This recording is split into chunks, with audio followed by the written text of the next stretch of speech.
And welcome everybody back to the channel. It is the most heartbreaking, ground shaking, but never media show money taking. The man, the myth, the legend, the most electrifying villain in Yeah, all of YouTube entertainment today. most electrifying villain. I appreciate that, guy. I appreciate it very much. You That's son of nice a of you. bitch. And the latest co-host of the day. First Latest, you were like, you got yeah, some yeah. other First you said, co-hosts? first you said 8:35. And I was like 8:40. I was like, okay, cool, we'll push it. 8:40. I'm sitting here. I'm going, okay. Now I'm gonna do the countdown because I can't Yeah, ban for that long. the So, countdown. and right on time of the second time I delayed it and did a countdown is Pop Culture PB. How you doing tonight? I'm doing great. Okay, so I've got some strong thoughts, and I want to lay out something first before I give my analysis because it makes so much sense to why this show is so up and down in quality. So I didn't know this, but from episodes 1 through 7, apparently, were stitched by the old writing crew. And then my favorite episode, we'll get to it, episode 8, was by the new writing crew when they said, okay, you guys can do your thing. And this is my problem, PB, and I think this explains the stuff I'm going to get You into. mean one of your many problems? Yeah, with the Muse thing. I think that they tried to take what was in the old show and stitch it into this new one, and that explains why we noticed the flaw in that fight scene. I think some of these scenes were sliced from the original idea they had, and they tried to. What original idea? What are you talking about here? So originally they had already shot 24 episodes or 19 episodes, and then I guess it was so bad that they redid the series from top to bottom and got a whole new creative team. But they Oh, still kept the scenes that they already shot. And I think that's where you can kind of see a very big difference because we'll get to episode 8, but that might be my favorite of this show, and I'll even dare say of the Daredevil show, including Netflix. But really? yeah, I'll tell you why. But episode 7 was terrible. How they handled Muse was horrible. And just in general, such an interesting villain they could have had. And yes, I'm talking about the source material, but just bear with me. They, Oh man. yeah, they built it up, and then it's just like, boom, okay, he's done. Let's just go into episode 7 because I got to tell you, I hated episode 7. I liked it up until you get to the scene where he takes the therapist hostage, which I fucking knew that creepy guy was Muse. That was pretty obvious, but I don't know about you, but I felt like this whole thing didn't work for me. And maybe you could put it into words I can't, but this whole episode, I thought it was good. I disagree. It was probably I would say this was the worst out of the show so far for me. I thought I think it may have been the best. Ooh, differing opinions. Tonight's gonna be a fun night. See, I'm gonna disagree. I'm saying What the the next fuck episode. are you wearing? I'm wearing. Just on your head. Just on your head. Oh, not sponsored, but this is from the boys merch. I found it. Oh. It's Spencer, and I like the hat, and so I was like, you know, I'm not a really big hat guy unless it's a cowboy hat or the one baseball cap that says "I don't talk to you because you're stupid," which is bitches, by the way. Uh, but you know how you look at a hat or you look at a piece of clothing, and I very rarely had this phenomenon, but you go and you see an article of clothing and you're like, I need that in my life. That's what happened with this cap. It was like a calling. It was calling out to me, and I said, okay. Wow, what a story. So I guess check out the boys merch, not sponsored. I said, okay. So no, let me start off by saying I did not like this. I liked certain parts of it. Okay, I like the part with him beating the ever loving, or no, that was the last episode. Okay, so I like the stuff with Fisk, and I like uh, James Gandolfini's son, Michael Gandolfini, fucking over the reporter. and like showing his true colors. I liked all that stuff, and anytime Kingpin is on the screen is just great. Agreed. The stuff with Muse, I hated. I did like that the therapist shot him, and that they didn't use Netflix where all of Matt's girlfriends died. The show hasn't ended, No, so okay. I'll tell you that is like the one thing that, going back to our last review, was a little upsetting, because once again, Daredevil has the choice of whether to kill or not to kill taken away from him.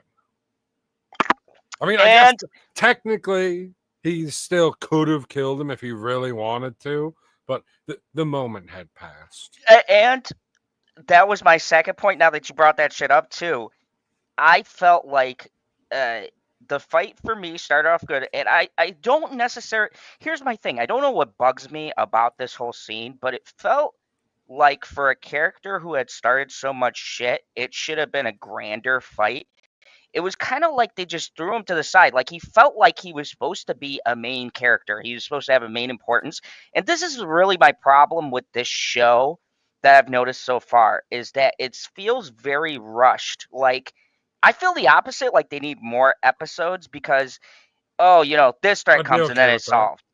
Yeah, that's what I mean. Like I'd be okay. This would be a show where I'd be like, let him do some heinous shit. Like really build this character up because clearly this is important to Kingpin because it gives him more power. And it's important to Matt's character growth because he's never put in this situation, like you said, where he has to make that choice. Okay, this guy is fucking sick. Do I kill him or do I not? Like, and I don't want to be one of these people on the internet that are saying the show sucks because I don't know what show you're watching. It definitely doesn't suck. Like, I don't know how any. This is probably the best Disney Plus show they've made so far. It's quite possible. Like, Like, yeah, I I don't like. know, Andor season 1 and That's what I went Mandalorian to. season 1. Yes, yes, you're I right. I feel went. I feel like I went to Andor first. you could easily say, and it depends on how you want to look at the shows, but you could easily say that this is the best Disney Plus Marvel show. Yes, yes, without a shadow of a doubt. I would say this is one of their strongest shows that they've put out in quite some time, and this is probably the strongest Marvel Disney Plus show that they've put out. That's what Because I just said. no, I just saw. I mean, like in general, but like we talked about in general, but I mean like from just the Marvel end. Because when I said it was the best, I meant out of everything Disney Plus has on there. Uh, That's possible. but like in the Marvel universe, this is the better show. Now, that's why when I get critical about it, it's mainly because when you have a show that shows you how well they can write and then they do something stupid, You want to it's know? so much more obvious. I have a hard time saying it's the best Marvel show, probably because of the nostalgia that I have attached to Agents of S.H.I.E.L.D. But Agents of S.H.I.E.L.D. also had the inside track of feeling connected in the Th- MCU. I mean, yeah, Coulson was supposed to be dead, and then they brought him back to life. But all of the way that the storylines connect with the Avengers movies, in the sense that if there was a movie coming out, because I know it was the second Captain America movie and the first Avengers movie. Yep.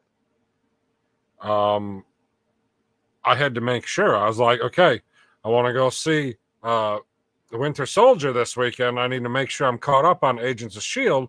because this is the episode that came out before, and this is the episode that's going to come out after. And they need to be watched in order. And when you watch them in order, it makes even more sense. Whereas Daredevil Reborn doesn't have that advantage yet. Like, you know that it's in the universe, but it doesn't have I the mean, it interconnected. does have a special advantage because it's connected to something that is its own thing, essentially, still. Like, a universe within a universe. Because remember, the Marvel Netflix shows connected, but very minimal. Like if you watch those shows, Yes, they I know that. mention the attack on New York and stuff like that. Like, but so it's like a connected universe that's connected to something that doesn't connect to the universe, but still is connected. It's like in its own little pocket universe. And I think that makes this show more interesting and does prove that Marvel does not necessarily have to connect everything to make it good. They just have to write it good. It's like No, with the Penguin. you should definitely do it in that order. Make the show good first. Like this is the story we want to tell, and then you can pick your moments here and there where you want to either sprinkle in another character or a reference to something else that either happened or is happening or whatever. And Like let me tell you, they got a good base. They got a very good base. the best ways I've seen them connect, and I'm leaving out episode 8 until we get to it, but just with what they're doing with the swordsman character and like we said last week, the nod to Miss Marvel, like and like I heard people bitch because they're like, Miss Marvel sucked. Why are you connecting that? I It don't think doesn't you watched. suck. It doesn't suck. It's The not last the greatest episode is fucking show. It's not the greatest fucking show, but it the last doesn't episode's suck. disappointing, but it doesn't The suck. last Like, episode of Ms. Marvel, yeah, I think is very disappointing.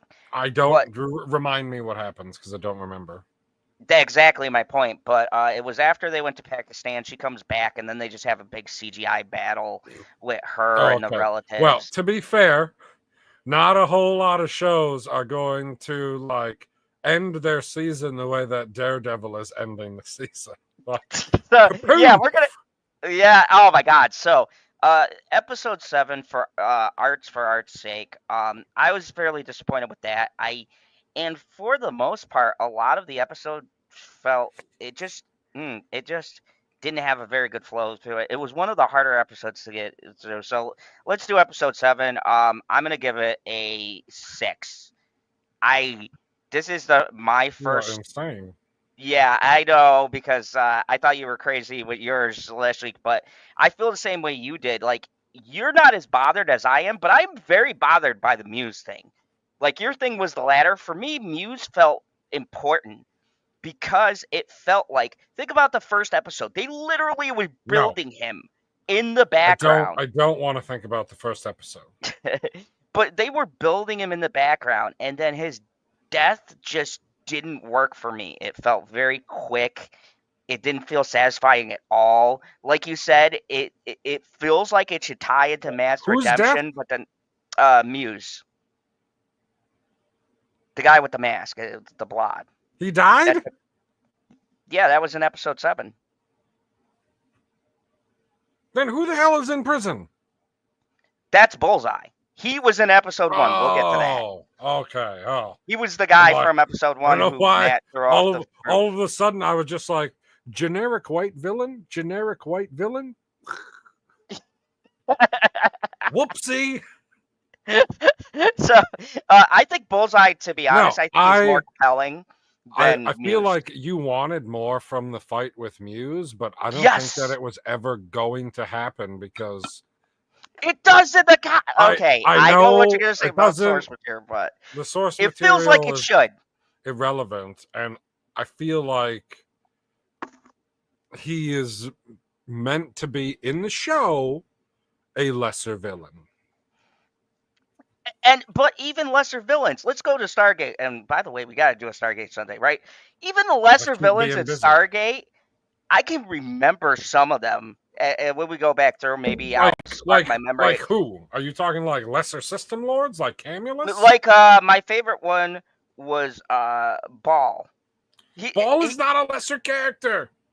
He's a minor. No, he is a minor character when he's introduced for like what 2 seasons, 3 seasons. Yeah, but I felt like even as a minor character, right, he got built up. Whereas with Muse, it felt like that was the route they were going.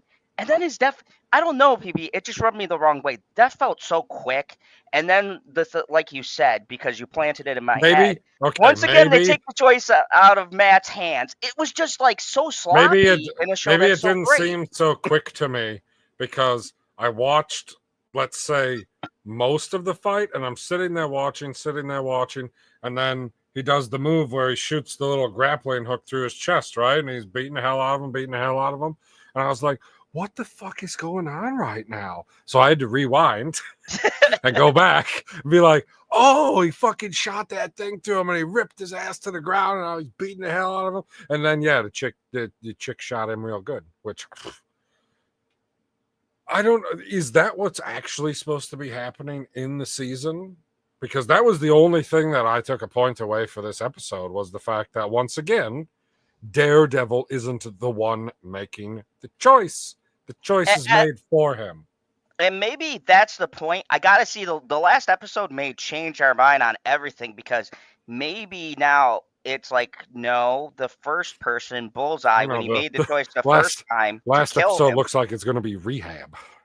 Oh my god, dude! So let's get to episode 8. So episode 8, I gotta say, from start to beginning, I love. You're already done with episode 9. You gave it a 6. I gave it a 9. You're like, ah, fuck it. Oh no. So okay. So episode 7. I don't. So you just wanted the fight.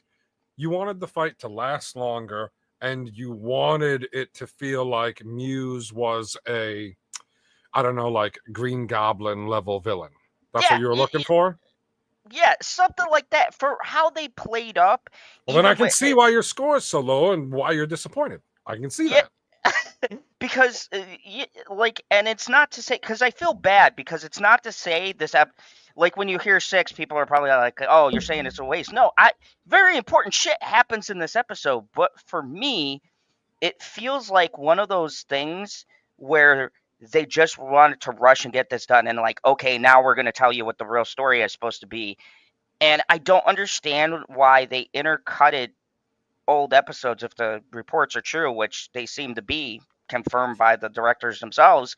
Then why not just scrap all the old shit and just make it all original content? Like, why did they use 2 parts? Was that mandated? And I feel like that really hurt this. Like, it feels like a chopped up story, and they cut the end of what would have been a satisfying payoff for me. Like, it doesn't feel like it belonged in what we watched last night. You want to know the thing that I don't understand the most of the entire season? Why episode 4 and 5 came out at the same time? Or was it 5 and 6? Oh, they did that. No, it was 4 and 5. They did that because one was a self-contained episode, the bank one, and they weren't sure how people were going to take it. So they wanted to release them. Well, I mean, you gotta roll with the punches here. I mean, it's Daredevil. He'd be punching lots of stuff. You gotta roll with it. Can you imagine if they ever did that for Stargate? No way. They don't even give you both parts at the same time. They're like, yeah, we're doing part 1, and then you're not gonna know who's dead, and then we'll give you part 2, and then you'll find out that you're gonna cry.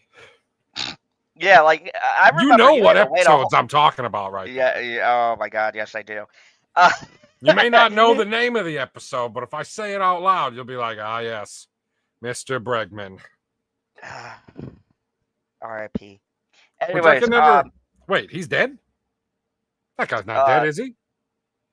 No. But I was gonna say last time I seen him in anything was Warehouse 13. No, I mean, yeah, just in general. But yeah, that I felt like it was a 6. I think I have a very valid reason, but episode 7. But let's get to episode 8. I feel like episode 7 did real well with subplot too, with what's his face, gangster boy. Oh yeah, the Daniel, right? His name's Daniel. Yeah. Oh yeah, that. And BB, he's got her doing freaking propaganda for Fisk. I was like, yes, it's happening. It was really interesting, and I think the best side characters I like, to be quite honest, is Michael Gandolfini's son. I can't remember his character's name. I just think of him as Isn't Gandolfini it so much. Daniel? Yeah, Daniel. I like Dan. Yeah, it is Daniel. I like Let me double Daniel. check. I like Daniel, and I like BB. Um, I think that like out of the whole cast, and the one that I can't stand, surprisingly, I don't like anyone from the law firm. I think they are so fucking boring. I like the cop, but Um. I don't like that other Oh, chick. She's okay, just like so okay. annoying. I have the exact same feeling. I was like, oh, I thought I can never remember his name, but yeah, the private investigator guy that he's got working for him, Cherry, that's his name. Yes. Like Cherry's pretty cool, and that he don't take no bullshit. But like the other chick, just seems like she's constantly got a stick in her ass. And like that's when I say this feels like it's gonna need more episodes, because it's like it's not saying, because you could see all of the characters have potential. There's none that's like actively bad or annoying. It's just like they No, haven't she's done not. She's enough. not a bad character, but I feel like I disagree with you that she definitely annoys me. She does.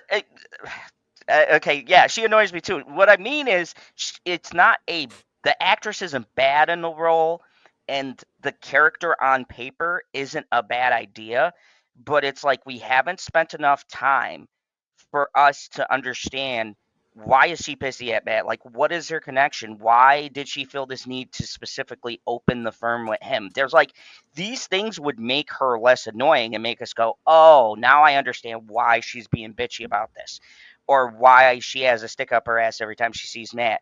Like, and once again, it goes down to episode 8, which I think is the best of the series. But um, yeah, it's just like I don't know. it's all these little things in 7 where I was just like, I am not feeling this episode. And this is probably this is my lowest rated episode. 6 And would be the honestly, lowest. yeah, so I'm at a 6.5. Don't I don't actively hate it. I think there's a lot of good parts in it. I don't think it's the worst, but I do disagree with a lot of choices that were made. And maybe I'll be shown wrong in the last episode in season 2, be like, "Oh, okay." I wait. What choices did you not like in episode 7? The choices they made with Muse, the just kind of the where the story went, some of the it's just I think the Muse thing is a big one, but a lot of even the So you would. subplots. What did you want? You didn't want her to shoot Muse, or what?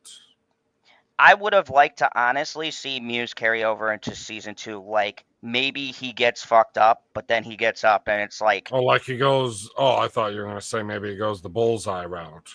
yeah, something like that. Or like maybe he does get shot, we think he's dead, and then like at the morgue, it's just like, no, the bullet hit something. Like maybe he had something on his neck, it hit something, and he's like, sometimes I like those corny things, the Well, villain okay. He could fucks off also. for a bit. He could also. What do I want to say? Drug himself. Now, I heard an interesting theory, You know what I'm and saying? I heard an interesting theory about this, and my score may change a year from now if this is true. I don't know. But the directors did quote on saying, because there were a lot of people who felt like I did, they didn't like what they did with Muse, and they said, just because he was dead doesn't mean the character's dead. So maybe like Okay, White but Tiger. no, well, okay. I'm going the other direction on this because from the sound of that, it's like I love the Joker. Everybody loves the Joker, right? You love Mm, the Joker. You have to because or else they'll oh yeah, revoke they'll revoke your membership in the Legion of Doom. That's oh not the yeah, point. yeah. The point is nobody gives a fuck about the Jokers. Oh, that's The true. only the only one that we ever gave a fuck about was oh shit. Who's the little girl that Batman sat with until her brain exploded? Oh, uh, You know what I'm talking about. yeah, I know what you're talking Everybody, about. everybody who's ever watched Batman the animated series knows what the Series hell I'm say that, talking yeah. about.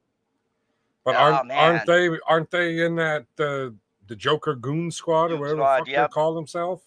I don't remember what it is. I know they have a more prominent role of getting beat the fuck up by Terry McGinnis in every other episode. They're almost like Team Rocket. Yeah, the Jokers they were called. Yeah, they're nobody cares about them. Just like nobody's gonna care about the Muses.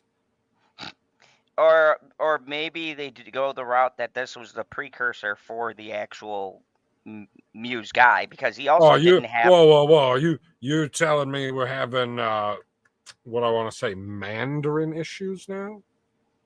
Yeah, because I honestly I would have been We had fine two with Mandarins that aren't Mandarins before the Mandarin showed up. And then the like. Eternal Dragon granted our wishes. So I mean, but no, I'm sure they're done with the storyline. It's just kind of disappointing. It feels like they built him up to make a more grand of a statement than having mommy issues and, you know, dying on a canvas. I don't know. Just the whole thing just kind of felt anticlimactic. And that's my biggest issue with episode 7. But I'll tell you what Oh my wasn't it. god, this is a semi-decent thumbnail, guy. Thank you. You got the words too far to the left. I knew you were going to say that. I I mean, was measuring it out. I'm like, should I go over a little bit? I don't entirely love the font, but what I do love about the font is that it has the splatter effect, which goes along with Muse. But the words just need to be ever so slightly to the right because they're touching the edge of his face, and then there's a little gap on the edge of the screen. Yeah, I figured when I Get it did that together. it did fall off, but it was closer. So Oh, maybe by the I'm on the the wrong Twitter finale one. account. So episode 8, I just want to start off by saying episode 8 is called Isles of Joy, and this has got to be some of the finest writing for this show, and some of the best cinematography. I know you don't look at this, but cinematography and the lighting is so fucking great in this episode, and the use of music, and even the use of Daredevil's power. I talked about this for a half hour to Bitchy, who does not give a shit about the show. That's a fact. And the different contrasts, like, so this episode to me is Kingpin finally being Kingpin, and it's a lot about these dual relationships, which I'll give them credit, they've been building up. Daredevil, you would think being a superhero would have the Daredevil, best Daredevil. relationship, but actually, probably the best relationship are the villains, Kingpin and Vanessa. So let's talk about that scene. Our poor boy finally bites it. We knew that was going to happen to him, but holy Dude, fucking that scene shit, was man. spectacular. I mean, They killed the shit out of him. I did kind of like how they set it up that you couldn't tell if she was going to shoot the guy in the cage. What's his name? Adam? Adam. RFP for Or Adam. if she was going to shoot Fisk. It was such a Which great... is, I found it almost comical because at no point did I think they weren't going to like have a moment and then kill him together in some fashion. I didn't think they were just that. Well, I say they. She's the only one that shot him. I didn't think that they were just going to kill him so fast. I thought there was going to be a little torture involved, which is disappointing because, like, what did he do wrong? The way that I understand it is, dude was out there living his life, having a grand old time. Let's do some shots. Boom. Lady comes up to the bar and is like, you're looking pretty fine and dandy yourself, gentlemen. And he was like, fucking A, I'll take a piece of that. He had no idea it was Vanessa Fisk. And now that she got her rocks off through him, she's like, well, you know that I'm Vanessa Fisk now. And like my husband's been torturing you for weeks. So yeah, I'm going to murder you. Like, holy fuck. She's devious. And I love the fact that honestly, out of the two of them, I don't know who's the most dangerous right now, and they don't do it Yes, in a you do. way. Yes, They you do. don't they don't do it obviously Kingpin, but I'm just saying they building up Vanessa into this villain doesn't feel like I hate to bring it up, but we've seen it 1,000 times where they have agendas where they come out and it's all girl boss moments. This felt like it's been built up for years. Like, okay, if you're an OG Netflix fan, you have seen her devolve over the years. But even if you just joined this show, with how good they did with catching you up, even throughout these episodes, you don't have a clear picture of how heinous and Well, how I much mean, terrible shit she's I, done until I, this episode. true, and I'm just lucky that I don't care about Foggy. I know.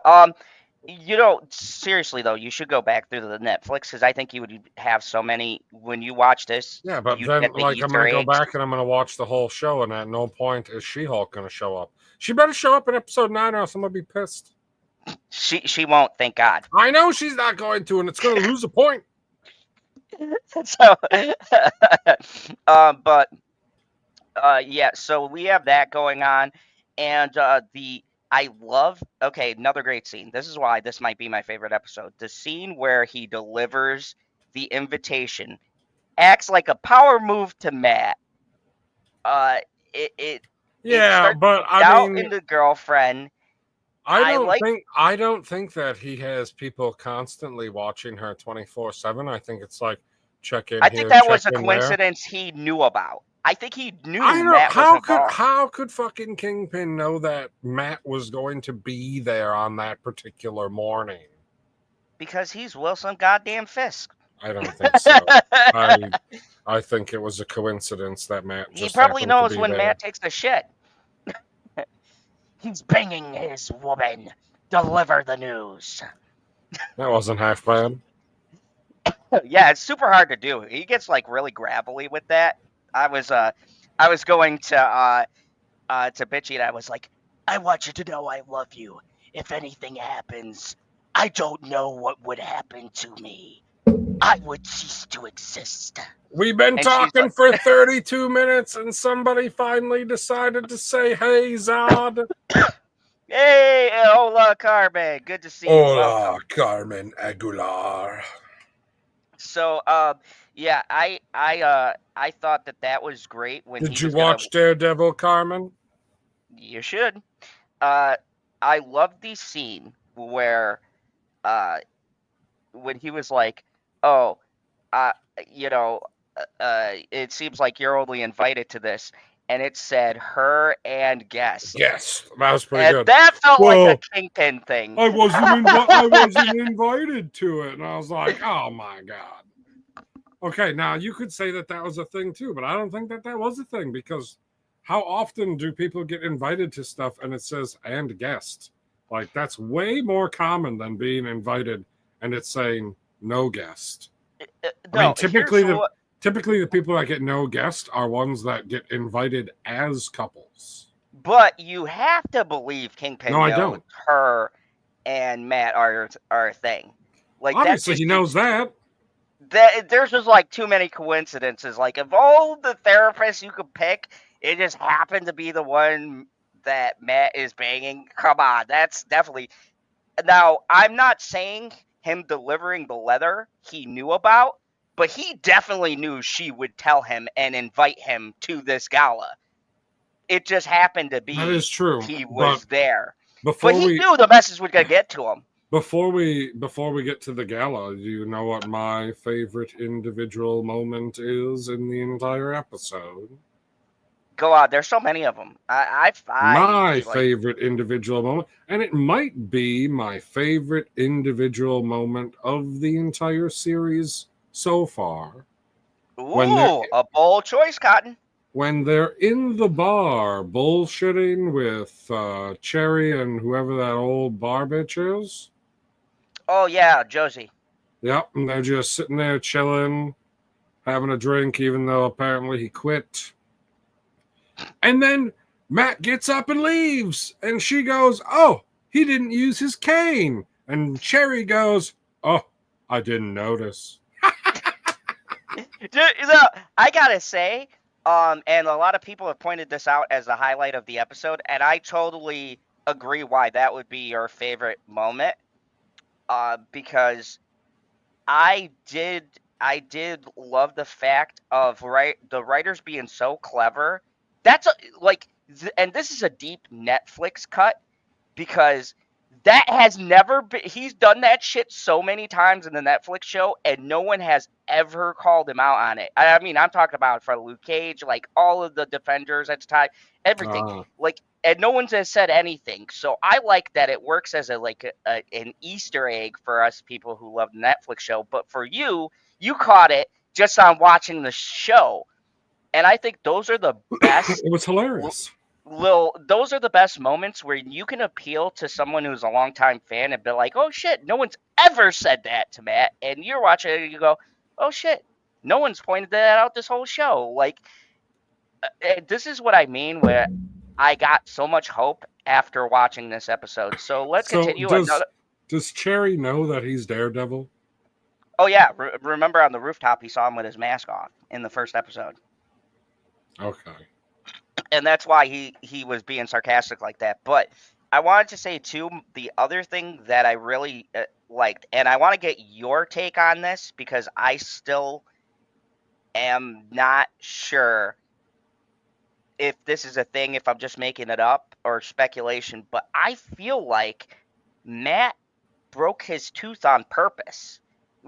Like that interrogation scene, because he smacked his head not once but twice, and it's played, you could take it as he was mad, but I felt like he knew Bullseye could get out with anything, and to make it less conspicuous. Whoa. So you're telling me Daredevil broke out a villain so that the villain could kill another villain so that he doesn't have to be the one that kills the villain?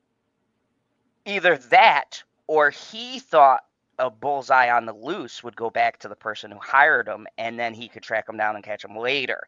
That's my theory. But what he No, I didn't think expect. I like my theory better. My theory's more dastardly. Like, hey, I'm gonna fuck you up right now, and then you're gonna be able. Like, I don't. The only problem with that is if he set him up to escape, you gotta know that somebody like Bullseye is gonna take out at least one innocent person minimum. And I don't think that Daredevil would do that on purpose. I I mean, mean, that was the whole point in the previous episode, was he stopped trying to kill Muse so that he could save the girl. I mean, it's just You're welcome, Carmen.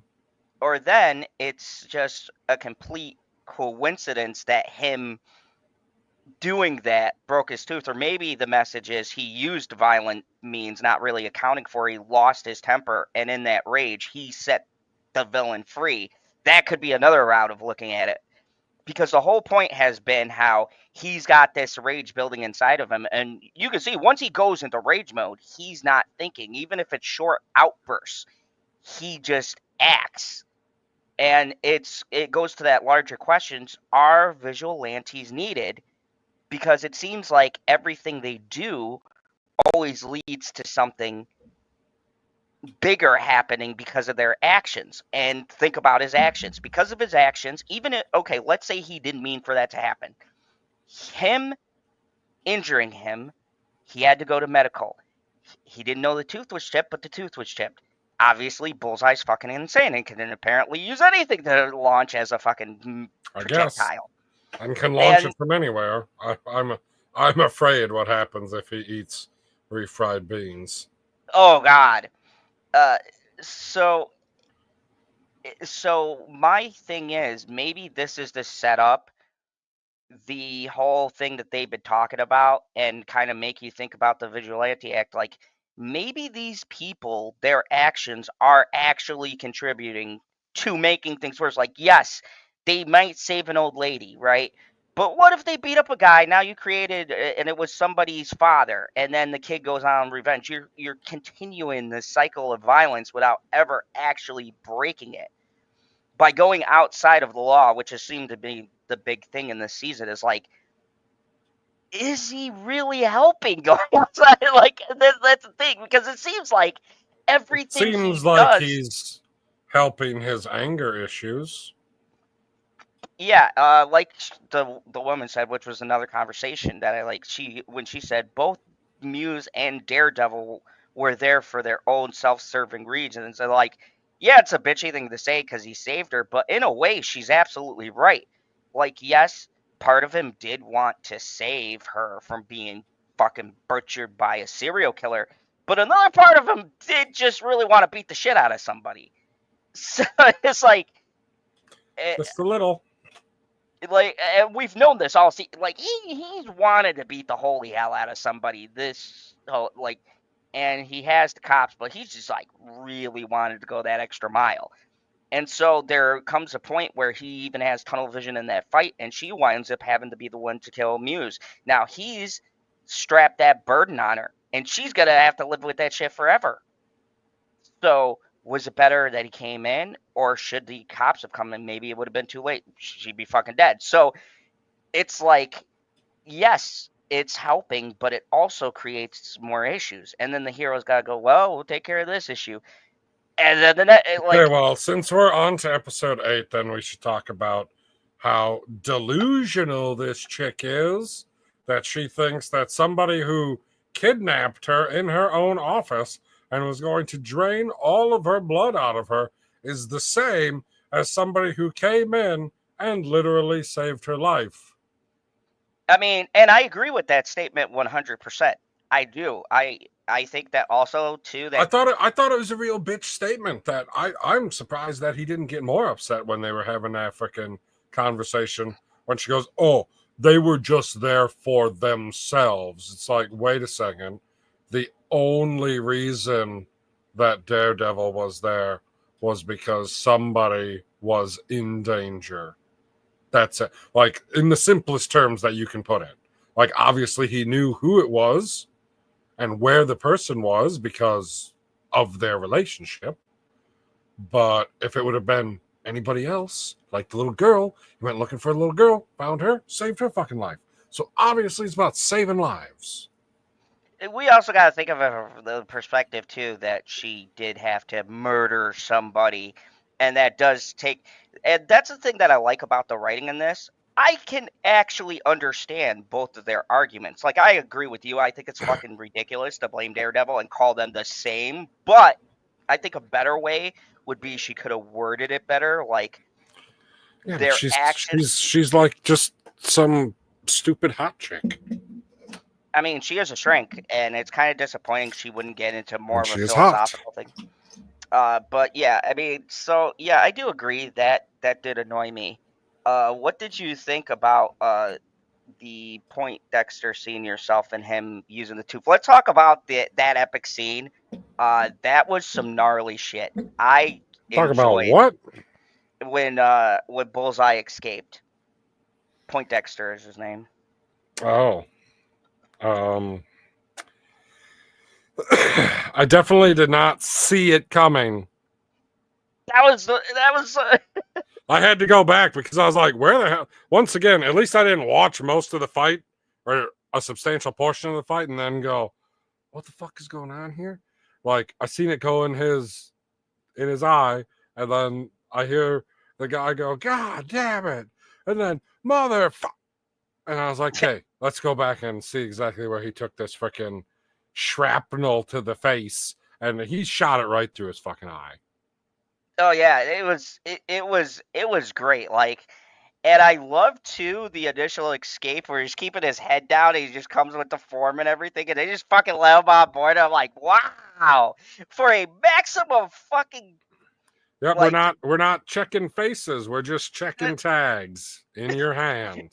And you know that's kind of scary because I've done that shit myself. Like, it's 6 in the morning, it's time for changeover. I just look up to see if they're wearing the shirt and they had the tag. I'm like, okay, this might, and I just go home. So maybe that is like super realistic. Like, people are like, They that seen you guy was do it probably just before. like, I want to get the fuck out of here. I've worked all night. I'll tell you who's going to be pissed off the first shift that comes in. They'll be like, well, now we can't go home. God damn it. Well, they already knew that he escaped. Like, how could there possibly be that much time between when he killed those two guys and the van drove away that nobody walked into the frickin' infirmary area and been like, oh, there's two corpses here. Shit. Maybe nobody gets to leave yet until we find everyone. But that didn't happen. It seemed almost a little convenient. Almost. But like, and that's the thing where I say constantly, the show is very recognizable where it makes these little concessions because the writing is so good and the acting is phenomenal. So when they do these little like, there's like, come on, like we would get alarms going off pretty quickly. Like if an alarm went off and he just like took the bus, I'd be cool. But like, yeah, when you say that, it's like, you're telling me nobody walked in? Like, can I get a time frame? Like, just show a clock, Secondly, like, and maybe show like how much time passes in the room from the moment that the guy takes the fucking thing to his eye. You're telling me there's no panic button in there and the other freaking doctor didn't have time to hit the panic button?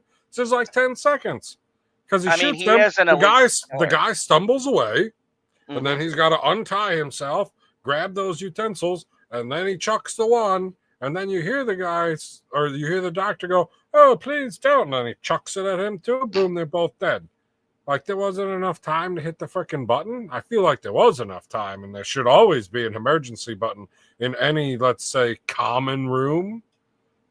Yeah, I agree. This is where I talk about where sometimes, but this to me, once again, we are reviewing. This is just like nitpicks, because honestly, this is still one of my favorite episodes. Nitpicks is all we have. The show's too good.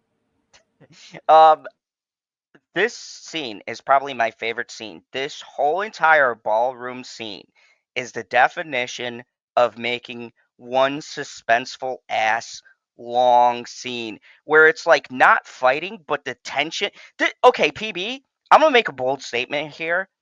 This is like Game of Thrones suspense where you have all the conversations going on and you all know that they mean something super important and you're waiting for someone to get killed by fucking words. Because the best conversation and my favorite scene is the conversation between him and the swordsman guy. I always forget his name, but is it Roberto or Jack? Him and Jack I'll never forget Jack. Quite possibly the best conversation I would say in this show. The tension, Jack not giving a fuck, like he knows how dangerous it is, and he's still. I have no idea what you're talking about. But he is so fucking. He became like, look, in the Hawkeye, I knew I liked him, but he had such a minor role. But in this show, for as little as he's in it, he steals the fucking show with how like suave, charismatic, and he just does not give a fuck. And the verbal sparring him and Kingpin do is so amazing because he knows Kingpin, could do this and that, and he's like, "Is that a threat?" And like, like he's like, "Okay, fine, go ahead." He's got a collapsible sword, the same way that Hawkeye had, or what? Yeah. Like, does he always have a weapon on him? He's always got a weapon on him. He's got like a cane thing that has a sword in it. And I was like, he is the only one because they're showing several conversations in the room, and he's the only one who still doesn't give a fuck because he recognizes him for who he is. Because remember in Hawkeye, and this is a good nod to Hawkeye too, he went through this conspiracy bullshit and be arrested for shit he didn't do, and he's like, go ahead, bring it on. He's like, this isn't my first dance. And he has no fear where everybody in this room is scared to death of Kingpin. And the other guy who really grew on me, the police commissioner, I'm starting to really love his character. I was 50-50. Oh, that was this a good episode scene. Was so great. And this also made me love BB because this whole time I'm like, she's got to be. I've been thinking this whole show, she has to be, because I knew who she was. Like, you don't have the background, but I knew about her being Ben Urich's daughter, and he had talked about her in the original show. And so I knew that she was playing an angle, but she is a great little actress because she has even Kingpin fooling going, never underestimate someone like her. She's been underestimated her whole life. Like, like she, and it's like she is playing everyone, and I love the conversation between her and the commissioner. And let's talk about the cops now. I wasn't sure how I felt about this subplot because I know what they're referencing, but I'm gonna say it, Talking PB. about the task force? Yeah, I know what they're referencing. I get the political messaging. It's very obvious, but I gotta say, PB, I would have to say it's pretty well written. Like, let's be real. Some of this shit happens, and I think the way that they handle it, to not say it's all of the cops, but it's this small group of people that are working literally with a fucking villain, and they're not exactly black and white because these cops are doing it for their family or whatever else, and yeah, they're greedy fucks. In But fact, they were all black and white. It was a black and white party. oh yeah, I like that it's showing that there is corruption. There's good people too, and I think that's the police commissioner, which they finally show, but he has no power. And then you got these rotten eggs that run around doing shit, but that doesn't reflect on him. That reflects on the people that are doing the actions that are doing it. And I thought it was one of the best You should have said written. you had these rotten eggs boiling over doing stuff. Oh yeah, I mean, but they've been on the force for years. So, like, in a sense, they created this own problem because they never It's an egg fired them. analogy. Rotten eggs. Boiled. Yeah, Come on. come on, that's clever. I love it. So what do you think about the police angle? Do you think that they're handling it well? Do you feel like it's a statement, or do you think that I they think that is are? perfect. It reminds me of what do I want to say? Dark Knight Rises, right? Oh yeah, because Yeah. the cops handled there were pretty good too. Yeah, I agree. Right, because you got the good ones, you got the bad ones. There's a split right down the middle. Granted, this one's not nearly as big because it's like his group of guys and the rest of the police force. But what I don't get is like, okay, the task force, they report to Fisk, but they still all work for the police commissioner. Like, how can he not fire people who work for the police if he's the police commissioner? Because remember, Fisk threatened him, so and he said everything from the task force goes through him, not that guy. So even if he wanted to fire him, they're going to ask where's the paper trail, and Fisk doesn't leave any paper trails. So I he's don't care probably about the cleaning this paper shit up. trail. I'm talking about what happened in that specific scene where he goes, let go of that guy or I'm charging you with assault. And then he assaults the guy and he goes, well, I don't answer to you. Yeah, you do still. Like, the police commissioner is in charge of all the police. No, he did. Okay, so they did address this, or I'd have that same issue. They did address this when they formed the task force because they remember he said I don't remember. they work autonomously. They are not connected to the department, and that he takes full responsibility for their actions. So at worst, he can go to Fisk and go, "Your man just assaulted someone here. I got to take him in." And he'd be like, "No, obviously he was doing his job. He's a swell young man. I told him to follow him, so you're gonna let this one go." And all the police commissioner could go is, "Yes, mayor." Like, I think that that doesn't bother me because it shows how much control that even though he's a commissioner, he's got the title, he doesn't have the power. He just has the label. Like, yes, on paper, he's the police commissioner, but is the police commissioner more important than the mayor? Fuck no. So, Usually. I mean, but which one can fire which? But the police commissioner can't fire the mayor.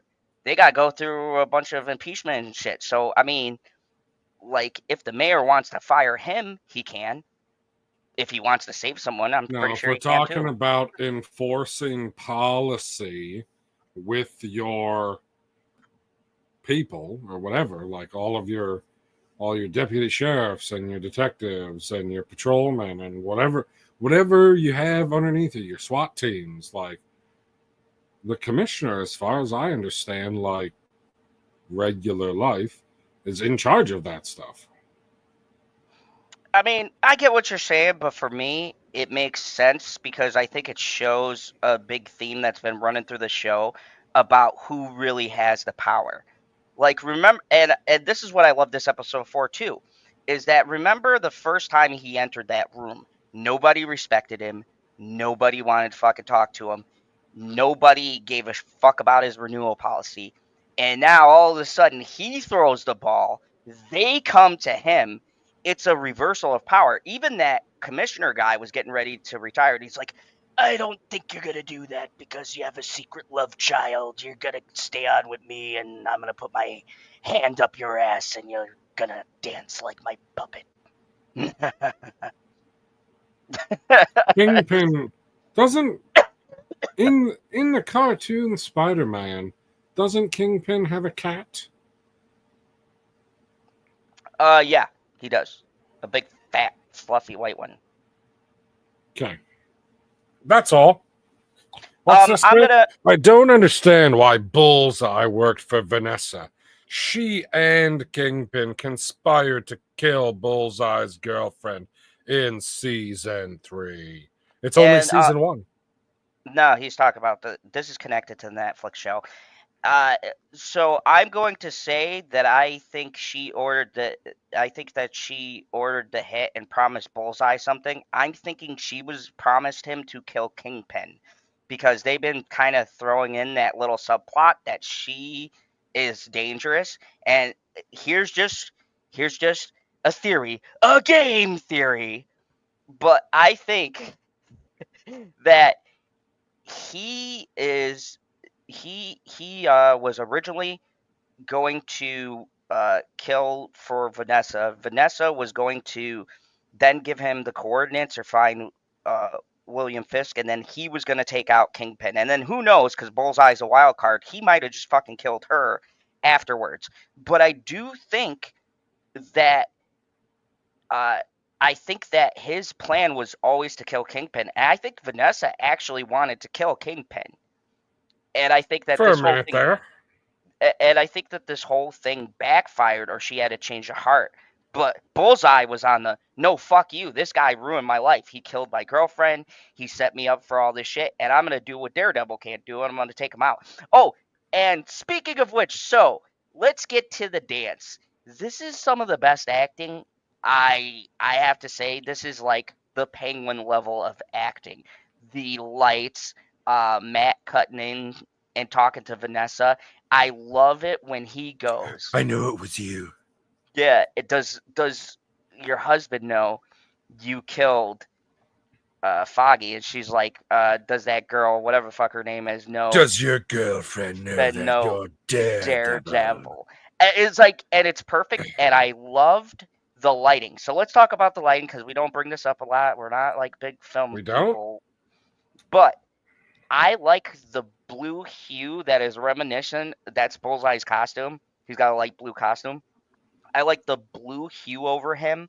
I like when he goes to shoot Kingpin and Daredevil fucking takes the bullet and you see the red light over him. I don't know. This to me though, just mwah, cinema. Like it's saying so much without treating us like idiots. You know what I mean? It's just like good, evil, friend, foe. Like a person, should he have killed him? Because now he's lying He in a should pool of have blood. killed him twice. Twice he had it, No two fucking times he had a chance. around. And I loved the dialogue. My favorite dialogue of this, I like when he said in the prison, but counselor, maybe in another world, you would be defending me. Isn't that what a good man does? He defends his enemy. And then we get to this end scene. And Kingpin, the man who has destroyed Matt's life in the past, in seasons 1, 2, and 3, he has tried to murder him. He's had his girlfriends killed. He's tried to kill Foggy, Karen, and uh, Matt several times. He's tried to destroy uh, Daredevil's name by giving Bullseye his suit and making him impersonate him. This is all season 3. This is a man who has done heinous shit. And this is just shit he's done to Matt. The numerous people that he has murdered and killed and everything else.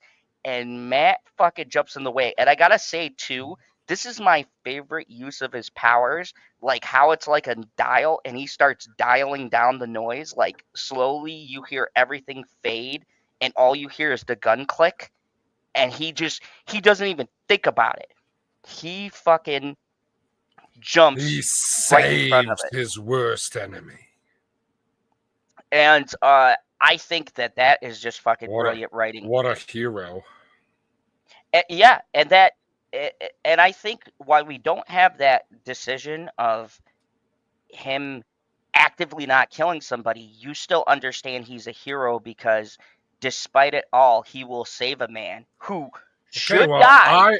I think, and I could be wrong, the only reason he saved Fisk is so that he can have Wilson alive for when he kills Vanessa in front of him. Oh, that's a very interesting one. Dude, if he's that channeling his inner Punisher. He has been hanging with Frank, and we don't know for how long. So him and Frank have had some chats. So he might be adopting Frank's method, because Frank would just fucking pop everybody. That'd be the end of that. He probably cut off his head. He'd make Vanessa watch it and kill her. It's full of fucking shit people anyways. Just blow it up. But yeah, I thought that I love the ending. I like how you hear the heartbeat slow, which is a callback to the first episode of when Foggy's heart was slowing down. And you hear Matt's heart. Now, obviously, we know season 2 is a go. They're shooting it. We know Daredevil's not going to fucking die. But I'm not going to lie, for a minute, they had me believing maybe somebody else is going to wear the mask, because Matt is not doing good, folks. Matt is not okay. He's lost a lot of blood. His heartbeat is slowing down. And I love that they finally did it like television shows do. Wait, so can he hear himself dying? I imagine so, and that'd be the worst. Because he can't do it, so he's just hearing himself die. Dude, that's gotta be the worst when you have super sensitive and you're like, oh fuck, my heart is slowing down. I do not have much time at all. Right? And you can't say anything. You're just in your head going, this isn't good. This isn't good at all. But PB, what did you think about that chat? Did you feel like I do, like it's art? Yeah, everything about the, let's say, finale of the ballroom scene, as in when he finishes the conversations and then Matt says, I'm going to go up and confront them. Yep. And then they start dancing and then they start talking. She's like, you're not even fucking listening to me. What did I just say? And he's like, Dude, like the whole he's like, I'm going to tell you in a moment what you said to me as soon as I'm done eavesdropping, because they're saying more things again and I can't listen to you right now, woman. Like, holy fuck. Like this and then yeah, the cut in, the bomb dropping inside the conversations. Like, the only one who's not dropping a bomb is the girlfriend. I felt bad for the girlfriend, like, because Fisk is getting ready to be like, no you're clue. dating Daredevil. Like, little does Vanessa know. She's like, oh, I'm gonna threaten him by telling him that I'm gonna let his girlfriend know that he's Daredevil. Meanwhile, Fisk is like, so you know who your boyfriend is? So do you know who your boyfriend is? He's the Clint man Eastwood of wishes he had that much gravel in his voice. Yeah, and to me, you know who doesn't? You know who doesn't wish that? Chuck Norris. Chuck Norris doesn't wish for anything. Wish for Chuck Norris. Facts. True story. You heard it here first. The only person who could beat Chuck Norris is Chuck Norris. And until we figure out how to clone, that ain't happening. Okay, so yeah, the conversations are great. Everything about this episode is great to me. And I'm just gonna say it. I'm gonna say my score. It was what I thought in my head when it first played. It's what I feel in my heart right now, despite the little nitpicks we have. I give this one a 10 out of 10. This is great television. You and your fucking tens. Yeah, I think this has Game of Thrones level conversations. You feel the tension when these people are talking, especially that dance scene. I'm sorry, I for the bombs to explode. I can't give it when we sit here and we're like, yep, this nitpick and that nitpick and this nitpick. I can't give it a fucking 10 when we got nits to pick, but I can give it a 9.5. Fair enough. You know what? That's as high as it gets on my list here. Like you said, I mean, I don't know what else to compare it to. It's a great comparison. It's Penguin levels of acting and shooting. Like, I mean, you said the cinematography of the entire ballroom scene with the way that the light cast shadows here and there and or doesn't cast any shadows. Like, you don't, when they walk into the room at the beginning there, they're perfectly lit up. You don't see any shadow. But when they're on the dance floor and the spotlight's coming down, they have the wide shot and you can see how they're all lit up, but you can also see the dark side. This is like, remember when we were reviewing The Penguin and we kept on saying, and this is what I'm praying to, we say, please don't fuck up the final. Because this is like, honestly, there's only one way they can F up the final. If She-Hulk doesn't show up. Oh, shut it. Hopefully that show is never seen again. Anyways. She's in! Never mind. I know she's in there. I'm not going to believe it. I saw the fucking chair on the 3-hour stream. Okay. So, this is one of those shows that, I think, and there's this little section, it's admittedly for my group of people that I'm sad about who have seen the Netflix shows that think this show needs to be what the Netflix show was. And to that, I say, phooey. Yeah, there's no lawyering in these last 2 episodes. Yeah, this just needs to have, to me, like I say with source material, it needs to have the spirit. You don't have to do a 1-for-1, but I would like to feel the spirit. And this show has the spirit of what the Netflix show had. And this episode very much highlights what that Netflix show was. And the fact that they can keep you compelled with just conversations while you literally have a man with a gun pointing down his fucking scope and you know he's aiming at someone. And I gotta be honest with you, did you pick out who he was going to shoot? Because I had no clue. I thought maybe he'd shoot Vanessa or maybe he'd shoot Matt's girlfriend while she's dancing with Kingpin, and he'd be saved by... I was almost certain that he was going to try and shoot Vanessa. That was what I was leaning more towards, because like that set up the thing. But like in the back of my mind, I was like, oh, fuck. He's going to like go to shoot Fisk and not give a fuck about, collateral damage. Because he's a villain. So he's going to shoot Fisk through, or it's going to go through Fisk and hit the girlfriend. Like once, you see them both essentially just spinning next to each other. I was like, each other, yep. Oh, fuck, he's going to hit 2 people. And he did not. And I thought... But yeah, I was... And another reason, too... I definitely thought that he was going to kill the person who, hired him out. And my other thought was maybe Matt jumped in front of her because she was dancing so close to him.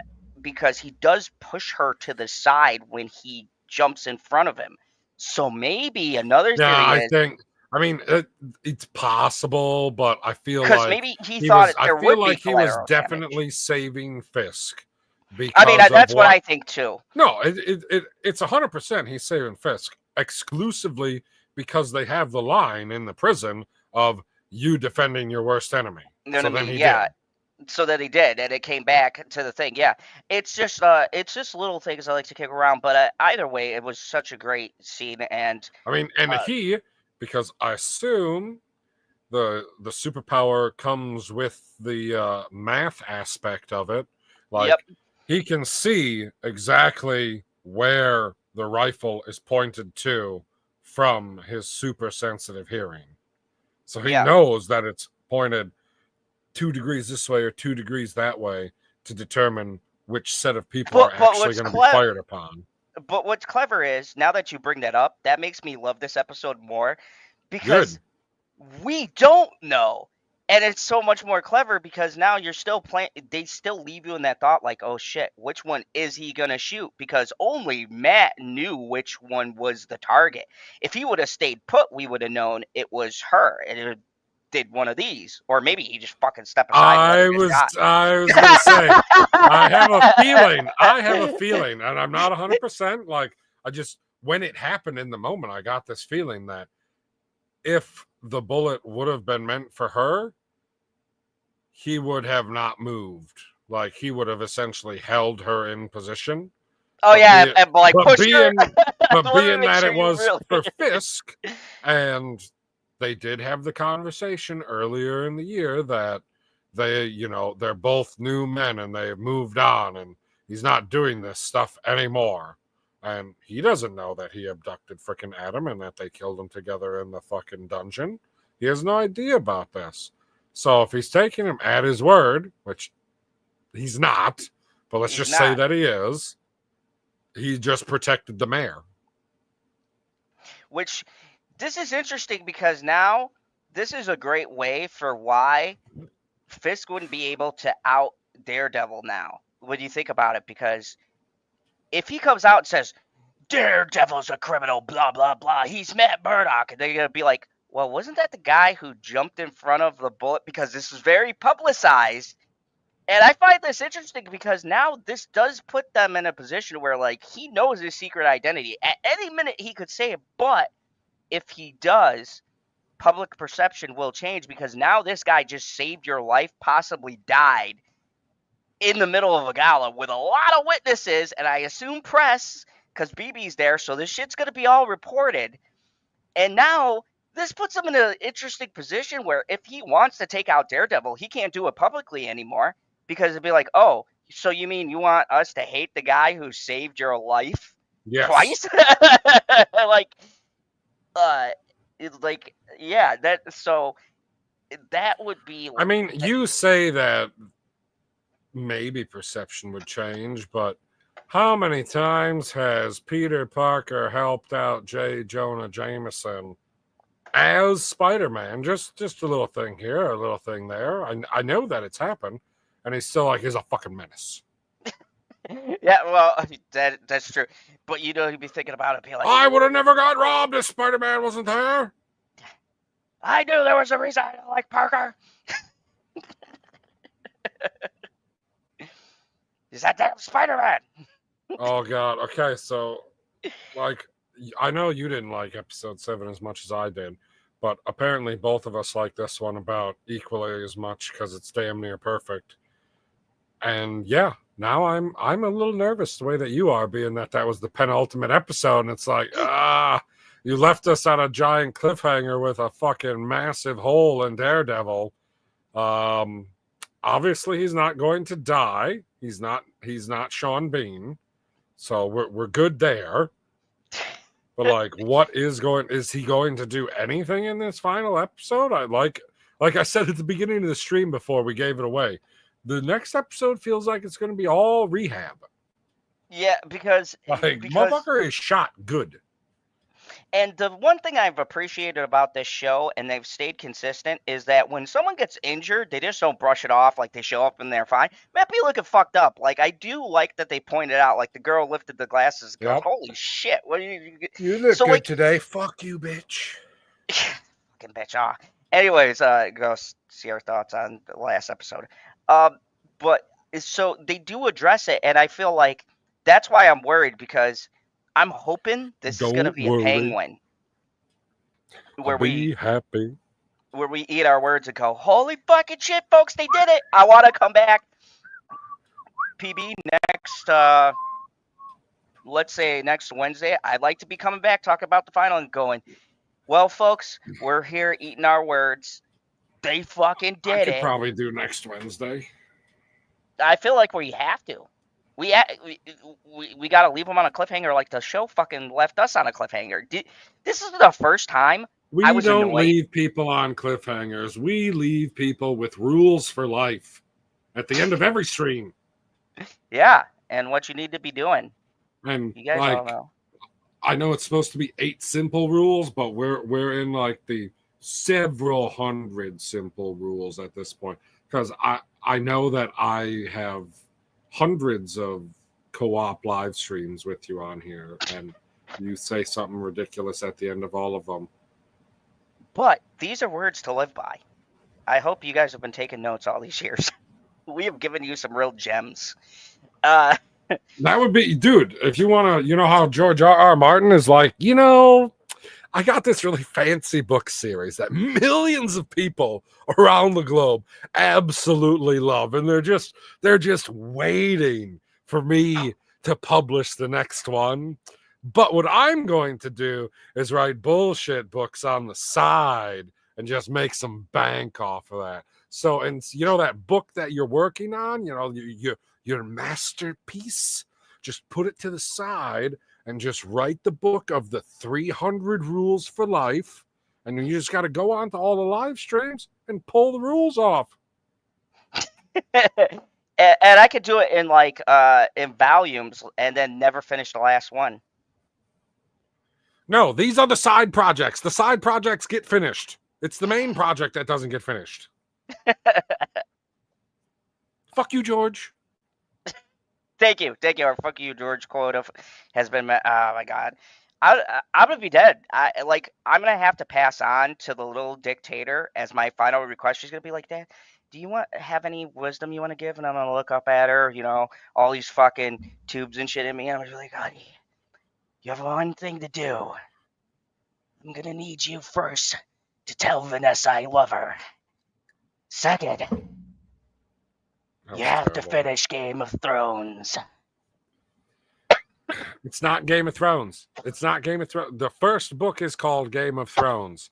The TV show is called Game of Thrones. What we want is a dream of spring. I'm gonna be in the fucking but afterlife. We didn't even get fucking number 6 yet. Motherfucker's like, oh, I'm gonna make 7 books because everybody always makes 7 books, and he's made 5.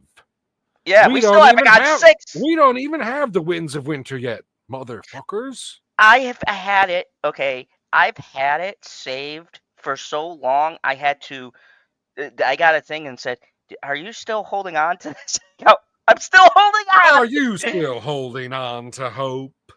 They're like, it felt like a tease. Like Amazon is like, hey guy, this has been in your cart since you started your Amazon account.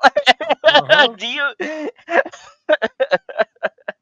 See, you pre-ordered this when dollars were worth $1. Now they're worth 50 cents. We're gonna have to charge you more on the pre-order now, but we'll hold your place. I'm gonna say to both of you, I told you so. You would tell us things, wouldn't you, Carmen? But so, you're not going to tell us how good Daredevil is because you didn't even watch it yet. Watch you're just here to make fun of us. Which, cool. Good enough. Kind of like a thing. So all in all, this is a. The show is epic. You need to watch this show. The season finale is next week, and if you start right now, you can have all the episodes done by the time you wake up in the morning. They're all less than an hour, so it's an 8-hour watch. Less than an 8-hour watch, but we can say 8 hours for the sake of bathroom breaks, hot dog breaks, and get your knob slobbed on. Oh, what? Popcorn, sushi. That's not what I said. Yeah, I heard the last part. I prefer to eat snacks Anyway, Did you just whoa? You said I prefer to eat snacks. So what that tells me is that you're like, well, instead of getting my nuts drained, I would like to fill myself with nuts. oh no, not in That's that what the third context. thing is that I said. I was like, oh, get your knob slobbed. You didn't hear that?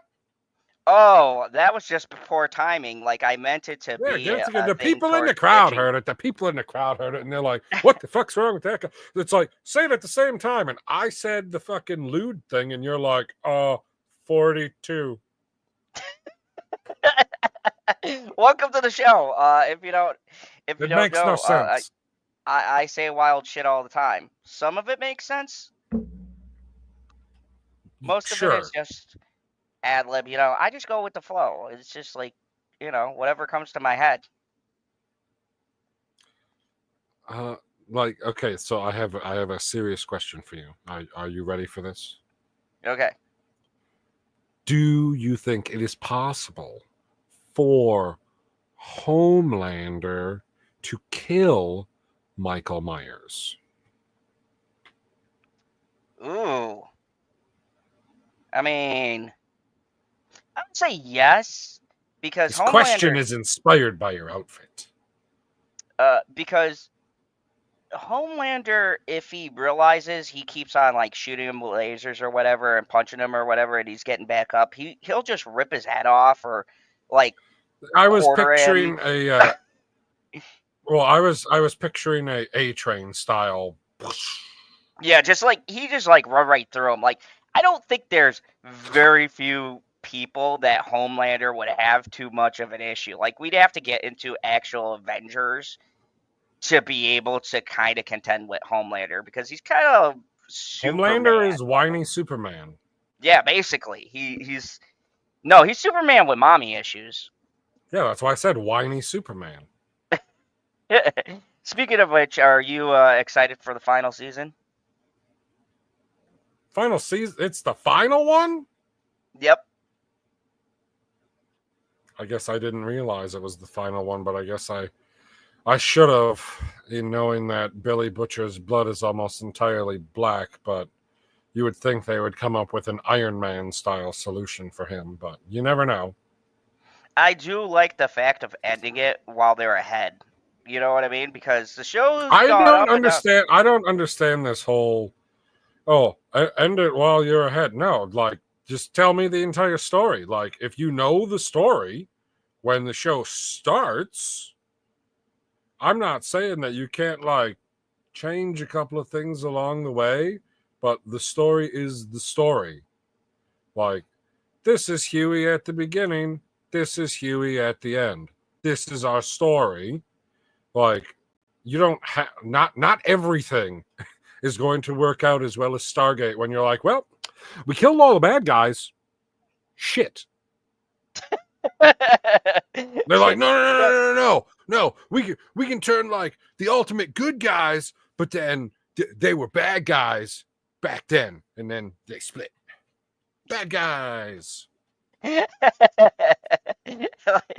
not every show is going to have a season final with even doing that formula where you're like, I'm satisfied. Oh yeah, All questions were right. answered. All storyline. End of season 5. Satisfied. We could end it. Oh, they've continued. Oh, end of season 6. Huh? Satisfied. We could end it. Oh, season 6. I mean, season 8. It seemed like they had a fucking series finale every other fucking episode because they were like, well, we got to wrap up this storyline, and we'll wrap up this storyline. We'll wrap up this storyline. Do you like puppets? Oh man. You want to spin? But yeah, this Daredevil Spectacular. We show. cannot say it enough. That's why I'm wearing a Guardians of the Galaxy shirt. And that's why I'm wearing a Michael Myers shirt. Bingo. That's how great the show is. We are totally uncoordinated. Yep. But anyways, yeah, so nothing left to see here, folks. We're going to wrap this up. PB, you got anything to say to the people before I do my long monologue? Do I have anything to say to the people? Now is a good time to go to the bathroom. Thank you. So, um, I got the Death of a Unicorn, which I saw with Bitchy and the little dictator, and they both loved. Go figure. Um, it is how the title sounds. There is a death. It sounds like you murdered Bitchy Unicorn, is how it sounds. You'll never know until I write a book that says maybe I did it, or maybe if I had, this was how I did it. Okay. um, I'm going to also be doing a review on Hard Eyes and Love Hurts, which was one of the most disappointing movies this year, and Did you that's like very Hard related. Eyes? Oh, I loved Hard Eyes. I You hated loved Love it. Hurt. Oh yeah, I thought it was great. I've never seen a rom-com slasher. Brilliant. I No, watched the I like movie. that. I like the originality aspect of it. What I didn't like was some of the actual kills in the movie seemed kind of lame. That's all. I'm going to have to say I 100% that was the reason why it got Premise. like an 8.5 Premise is instead of a good. 10 for me because I agree. I feel like with as crazy as some of the kills were, I was like, you could have gone a little bit further, And especially for me there's a the couple ending. of saving money cutaways too. Oh yeah, yeah. Like, I was like, God, I look at hope. the blood splatter. Yeah, they were like, come on, guys, come on. We don't have enough budget. Then why do you think we put the love story in here? Yep. Anyway, Um, okay, review of that.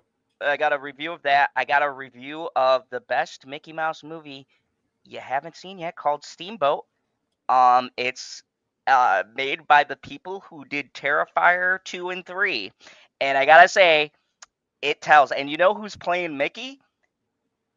Art! The guy who plays Art the Clown is Oh, now playing Mickey Mouse. Uh, it it's if you like movies like Pooh, Blood and Honey, this one is definitely better made. Like it's better than Blood and Honey too, but it's like that kind of concept where it's like, and it has a lot of riffs on Disney. There's a lot of little jabs at the mouse. It was a pretty entertaining movie. Yeah, and yeah, that's pretty much it for the reviews that I got coming up. Other than that, join us again. Maybe we'll have a late night talks. Who knows? maybe. You got to tune in. You'll know by like Thursday or Friday night. It depends. I've seen a couple of articles I would like to talk to you about, so it You depends though. would. PB's these days PB's like a pimp. He's got to get a fucking feathered cap hat. I'm a motherfucking PIMP. That's what I was gonna play that song when you came on tonight. Ridiculous. Ridiculous. Anyways, thank you guys for watching, and as always, remember there is only one rule here in the Phantom Zone. You don't fuck with Kingpin's wife.